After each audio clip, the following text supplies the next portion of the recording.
Ang turo tungkol sa pagbibigay.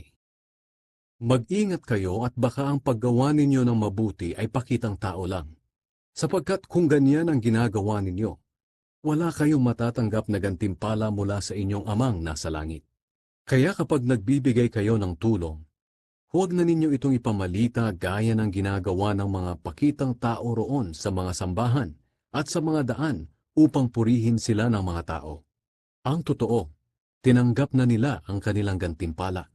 Sa halip, kung magbibigay kayo ng tulong, huwag na ninyo itong ipaalam kahit sa pinakamatalik niyong kaibigan, upang maging lihim ang pagbibigay ninyo.